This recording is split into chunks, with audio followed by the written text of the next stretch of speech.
Cricket ball মাথায় লাগা নিয়ে ঝগড়া গড়ালো সংঘর্ষে। টাটা বল্লম সহ দেশীয় অস্ত্র নিয়ে ধাওয়া পাল্টা ধাওয়া, রণক্ষেত্র পুরো এলাকা।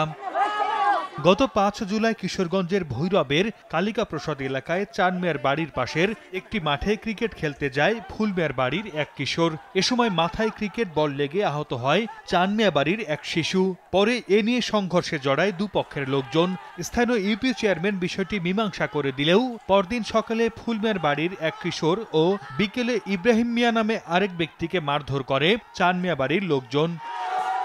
ওই ঘটনার জের ধরে রোববার সকালে দুপক্ষের লোকজন দেশীয় অস্ত্র নিয়ে সংঘর্ষে জড়ায়। দীর্ঘক্ষণ ধরে চলে ইটপাটকেল নিক্ষেপ, ধাওয়া পাল্টা ধাওয়া, ভাঙচুর করা হয় 5টি বসতঘর। তারা একটা অঙ্গীকার করছিল কোনো তারা আর ঝগড়া করবে না। তারপরে হঠাৎ করে আজকে সকালে 9টার সময় কে বা কারা উত্তেজিত হইয়া দুনো পক্ষে একটা তুমুল ঝগড়া। নগদের কাছে সব গ্রাহকই প্রিয়, তাই তো সারা দেশে ক্যাশ আউট চার্জ সবচেয়ে কম। খবর পেয়ে ঘটনাস্থলে এসে পরিস্থিতির নিয়ন্ত্রণে আনে পুলিশ।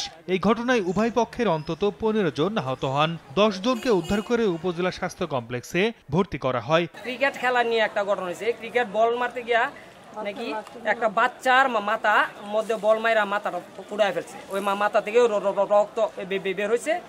ওই বাচ্চার গার্জিয়ান কিছু বলাতে বাচ্চার গার্জিয়ানরা মার দিল। 2-3 গোষ্ঠী মিলে আমরা এককভাবে গোষ্ঠীরা ধরন আক্রমণ করছে।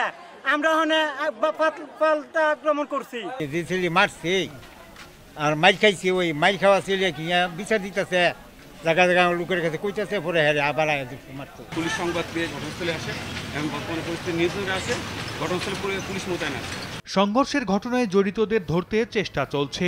অপ্রীতিকর পরিস্থিতি এড়াতে এলাকায় মোতায়েন করা হয়েছে অতিরিক্ত পুলিশ। সময় সংবাদ, ভৈরব।